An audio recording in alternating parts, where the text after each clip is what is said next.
Sering banget kan kita mikir, kalau mau bikin kompos cepet, itu pasti harus beli aktivator yang mahal-mahal di toko. Saya juga dulu mikirnya gitu loh. Tapi ternyata ada rahasia yang jauh lebih hebat, super murah, dan coba tebak, bahannya mungkin udah ada di dapur Anda sekarang juga.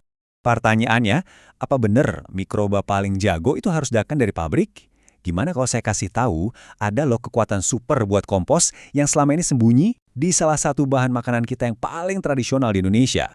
Coba deh kita bandingin. Di satu sisi, ada aktivator bikinan pabrik, udah pasti mahal. Nah, di sisi lain, ada solusi dari dapur kita sendiri. Bener-bener murah meriah, tapi punya kekuatan tradisional yang wow, jangan ditanya. Ini bahan yang kayaknya kita lihat tiap hari. Tapi kita sering banget gak sadar kalau potensinya buat pertanian itu luar biasa. Oke, udah siap? Rahasianya itu ada di bahan yang kita semua kenal banget. Yuk, kita bongkar bareng-bareng kekuatan super dari dapur ini. Dan rahasianya adalah, betul sekali, ragi tempe. Bahan yang selama ini kita kira cuma buat bikin tempe doang, ternyata dia ini kayak pasukan elitnya di dunia mikroba. Jadi gini, di dalam ragi tempe itu ada jamur super namanya Rhizopus. Anggap aja mereka ini tim penghancur profesional. Mereka ngeluarin enzim-enzim super kuat yang bisa ngancurin bahan organik paling bandel sekalipun. Logikanya sama persis kayak pas bikin tempe. Tugas mereka kan bikin kedelai jadi empuk. Nah, di tumpukan kompos, tugas mereka ya melunakkan sampah organik sampai jadi kompos matang. Terus, makanan kesukaan si Rhizopus ini apa aja sih? Ternyata, dia ini doyan banget makan kotoran ternak, sampah dapur, dan yang paling keren, jerami padi. Kenapa jerami? Soalnya jerami itu kan keras banget ya, kayak punya tulang yang namanya lignin. Nah, mikroba dari ragi tempe ini, dialah jagonya spesialis penghancur lignin. Oke, sekarang kita masuk ke bagian prakteknya. Gimana caranya mengubah si ragi tempe ini jadi aktivator cair yang siap tempur? Gampang banget, serius.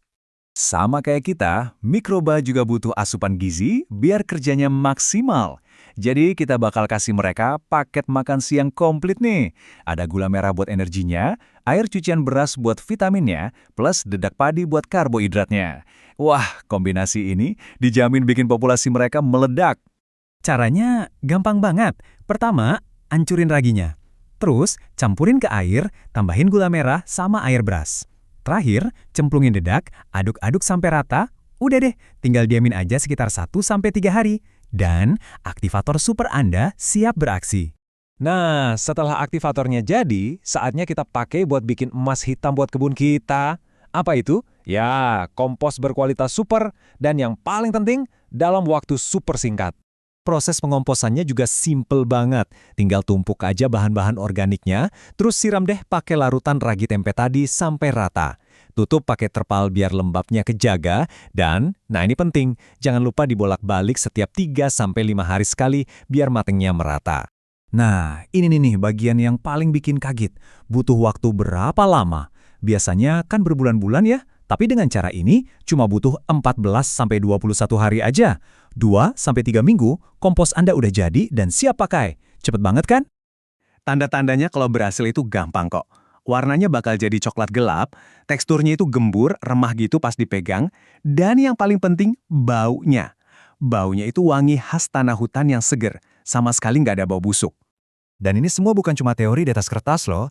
Yuk kita lihat gimana hasilnya di lapangan dari para petani yang udah membuktikan sendiri. Efeknya bener-bener nyata.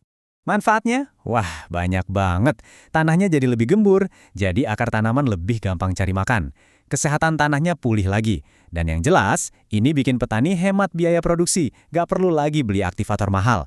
Intinya, tanah kita jadi jauh lebih hidup.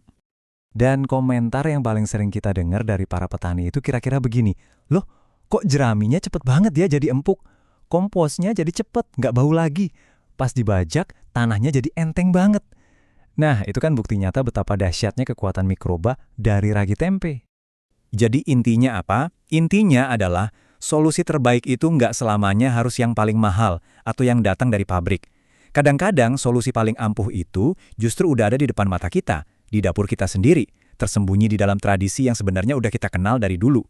Ini kan jadi bikin kita mikir ya, kalau dari ragi tempe aja bisa ada kekuatan sehebat ini, kira-kira rahasia super apa lagi yang sebenarnya masih tersembunyi di dalam kearifan lokal dan tradisi-tradisi kita yang lain?